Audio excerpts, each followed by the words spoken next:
एक गांव में एक औरत रहती थी। साधारण सी महिला थी, बस किसी तरह अपनी जिंदगी गुजर बसर कर रही थी। भगवान के भक्ति में लीन उसका जिंदगी कट रहा था। उसके जीवन में एक ही इच्छा थी कि किसी तरह भगवान के दर्शन हो जाए, और ये बात आसपास के सभी लोगों को मालूम थी। तो ये बात उड़ते उड़ते एक चोर तक पहुंची। उसने सोचा कि इस बात का फायदा उठाया जा सकता है। उसने क्या किया कि एक साधु का वेश बनाया और वेश बनाकर इस स्त्री के घर पे गया। घर पे जाने के बाद इसने उससे भिक्षा मांगा, खाना पीना मांगा। स्त्री ने बड़े प्रेम पूर्वक उसको खिलाया पिलाया और कुछ पैसे भी दिए। और बातों बातों में स्त्री ने बताया कि प्रभु, मुझे भगवान से मिलने की बड़ी इच्छा है। और वो साधु इसी बात का इंतजार कर रहा था कि कब वो ये बात बोले। बस उसका बोलना था। उसने बोला कि मैं तुम्हारी इच्छा पूरी कर सकता हूँ। स्त्री काफी खुश हो गई। उसने बोला, कैसे? बोले, तुमको सबसे पहले गुरु बनाना पड़ेगा। स्त्री ने बोला, तो किसे बनाऊं? बोले, मुझे। सबसे पहले तुमको मुझे गुरु बनाना पड़ेगा, और उसके बाद मैं बताऊंगा कि तुम भगवान से कैसे मिल सकती हो, या तुम्हें भगवान के दर्शन कैसे हो सकते। स्त्री खुशी खुशी तैयार हो गई। उसने बोला कि प्रभु, मैं गुरु बनाने के लिए आपको तैयार हूँ, अब बताइए मुझे क्या करना है।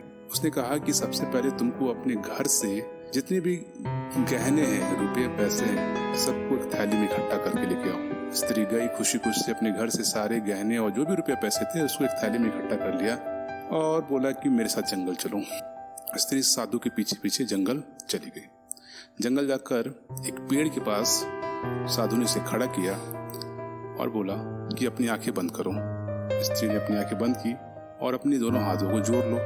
जैसे स्त्री ने दोनों हाथ जोड़ा, उन्होंने कहा कि मैं तुम्हारे हाथों पर रस्सी बांध रहा हूँ, इससे तुम घबराना मत। स्त्री बोली, बिल्कुल। स्त्री बोली कि मैं नहीं घबराऊंगी, और भगवान को याद करो, और जब तक मैं नहीं कहूँ अपनी आंखें मत खोलना। अगर ऐसा करोगी तो तुमको भगवान नहीं मिलेंगे। स्त्री उसकी बात को मानकर दोनों हाथों को जोड़कर भगवान की तपस्या में जुट गई। बस चोर इस मौके का फायदा उठाया और उठाकर उसके सारे के सारे गहने लेके 9, 2, 11 वहां से भाग गया। अब 1 दिन हुए, 1 हफ्ता हुआ, 10 दिन हुआ। स्त्री तपस्या कर ही रही थी और इस बात का इंतजार कर रही थी कि कब उसके गुरुदेव उसको बोलेंगे कि अपनी आंखें खोले। अब उसकी तपस्या से अब फर्क पड़ना शुरू हो गया। धीरे धीरे पहले स्वर्ग लोक थोड़ा सा कंपन हुआ। जब उस पर कंपन हुआ तो इंद्र ने कहा कि ये क्या हो गया, इतना कंपन कैसे? बुलाया अपने सैनिकों को, पूछा देखो क्या है, क्या हो रहा है। तो सैनिकों ने बताया कि नीचे एक स्त्री है, तपस्या कर रही है, और तपस्या नहीं कर रही है बल्कि उसको एक साधु ने उसको बेवकूफ बनाकर उसके सारे गहने लूट के लेके चला गया है। तो इंद्र ने कहा, जाओ उसको बोलो ऐसी बातें कि भाई तुमको साधु ने बेवकूफ बनाया है और तुम्हारे गहने लूट के लेके चला गया, क्योंकि वो एक चोर था। सैनिक गए उसके पास। सैनिक ने बोला कि अरे अपनी आंखें खोलो। स्त्री बोला कि नहीं, मैं नहीं खोलूंगी जब तक मेरे गुरुदेव नहीं आएंगे, जब तक वो नहीं बोलेंगे मैं अपनी आंखें नहीं खोलूंगी। सैनिक चले गए। उन्होंने बताया कि ऐसी ऐसी बात है। तो इंद्रदेव को लगा कि चलो कोई बात नहीं, ठीक हो जाएगा, भूखी प्यासी रहेगी, अपनी आंखें खोली देगी। 10 दिन और बीत गए।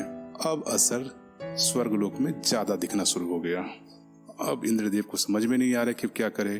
फिर उसने नारद मुनि को बोला कि मुनि जी आप ही कुछ करिए। नारद मुनि नारायण नारायण करते उनके पास गए। बोला, बेटा अपनी आंखें खोलो, मैं नारद मुनि हूँ। तो उसने बोला, मुझे नहीं पता कि आप कौन है, मैं तो अपनी आंखें तभी खोलूंगी जब मेरे गुरुदेव कहेंगे। मुनि भी कुछ नहीं कर पाए और वो वहां से वापस चले गए। उन्होंने बताया कि ऐसी ऐसी बात है, क्योंकि उसकी तपस्या के कारण धीरे धीरे अब असर दिखना शुरू हो गया था। देवताओं का सिंहासन हिलना शुरू हो गया। पूरा का पूरा इंद्रलोक गया ब्रह्मा जी के पास। ब्रह्मा जी को बोला कि प्रभु, अगर उसकी आंखें नहीं खुली तो प्रलय आ सकता है, कुछ तो करो। ब्रह्मा जी हमेशा की तरह चले गए भगवान विष्णु के पास। भगवान विष्णु की सारी बातें बताई। भगवान विष्णु ने कहा, ठीक है, अगर उसकी यही इच्छा है भगवान से मिलने की तो मिल लेते हैं, दर्शन कराते हैं। तो पूरे देवता लोग भगवान विष्णु के साथ चले गए धरती पर। वहां जाने के बाद भगवान विष्णु बोलते हैं, बेटी अपनी आंखें खोलो, तुम्हारी तपस्या सफल हो गई है, मैं खुद नारायण हूं जो तुमसे मिलने के लिए आया हूं। स्त्री बोली कि नहीं, मैं तो अपनी आंखें नहीं खोलूंगी जब तक कि मेरे गुरुदेव नहीं बोलेंगे। अब ये सुनकर सभी परेशान कि भाई अब क्या किया जाए। खुद भगवान विष्णु यहाँ पर खड़े हैं और उनको ऐसे जवाब दे रही है, मैं अपनी आंखें नहीं खोलूंगी कि जब तक कि मेरे गुरुदेव नहीं आए। इंद्र ने आदेश दिया कि ढूंढो भाई, कहाँ है वो चोर। इंद्र ने अपने सैनिकों को भेजा। सैनिकों ने गांव से इस चोर को ढूंढा और ढूंढकर वहां पर लेके आए। अब उस चोर की हालत खराब, क्योंकि जब सामने इतने बड़े बड़े लोग हो तो अब उसको समझ भी नहीं आ रहा अब क्या करे। भगवान विष्णु ने बोला, बोलो इसको खोलने के लिए आंखें, नहीं तो इसकी वजह से काफी उथल पुथल हो सकता है। देवलोक तो वैसे ही उथल पुथल हो गया है। तो उस चोर ने रोते रोते, घबराते घबराते, डरते डरते बोला, बेटी अपनी आंखें खोलो। उस लड़की ने अपने गुरुदेव की आवाज को पहचान लिया और आंखें खोला। और आंखें खोलने के बाद उस चोर ने उसके हाथ पे बंधी हुई रस्सी भी खोली और खोलते हुए बोला कि बेटी मुझे माफ करो, मैं एक चोर हूँ जो तुम्हें लूटने के लिए आया था और मैं तुम्हारे गहने तुमको लौटा दूंगा, क्योंकि और तुम्हारी तपस्या की वजह से ये लोग यहाँ पर आए हुए हैं, और कृपा करके मुझे इनके प्रकोप से बचाओ, नहीं तो मैं नहीं बच पाऊंगा। जब लड़की ने देखा कि नारद मुनि, इंद्रदेव, ब्रह्मा, विष्णु वहां पे खड़े हैं, पांव छुए और पांव छूकर उनसे आशीर्वाद लिया।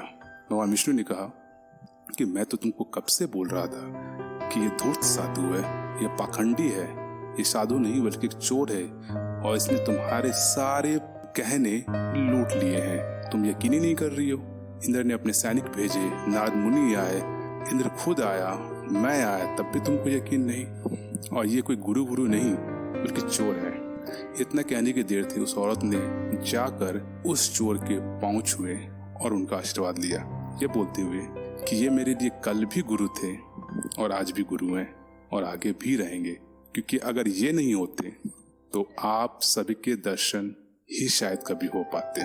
तो आपका ये कहना कि इनकी बातें गलत थी वो आपको लग सकती है, पर आप जो यहाँ पर एक साथ सब मेरे सामने हैं वो इन्हीं की वजह से है। इसके जवाब को सुनकर सारे देवता मुस्कुरा दिए और उनको आशीर्वाद देते हुए वापस चले गए। तो दोस्तों, हर एक के जीवन में गुरु का होना जरूरी है। तो दोस्तों, इससे कोई फर्क नहीं पड़ता कि आपका गुरु कम पढ़ा लिखा है या ज्यादा पढ़ा लिखा है, या जिसको बहुत नॉलेज है या कम नॉलेज है। फर्क इस बात से पड़ता है कि क्या आपने कभी किसी पर्सन को, किसी इंसान को अपना गुरु माना या बनाया। कि गुरु की मिलने की वजह से ही नरेंद्रनाथ स्वामी विवेकानंद बन गए। द्रोणाचार्य की मिट्टी को, मूर्ति को गुरु मानकर एक साधारण सा इंसान महान धनुधर एकलव्य बना, और भगवान राम को गुरु मानकर अंजनी पुत्र हनुमान संकट मोचन बने। तो दोस्तों, गुरु की बड़ी महिमा है। आप कहाँ पर है उससे फर्क नहीं पड़ता, लेकिन आपको जो चाहिए वो आपको उसी गुरु के माध्यम से मिलेगा। तो जीवन में किसी एक को गुरु बनाइए, उन पे विश्वास करिए और आपको अपनी मंजिल जरूर मिलेगी।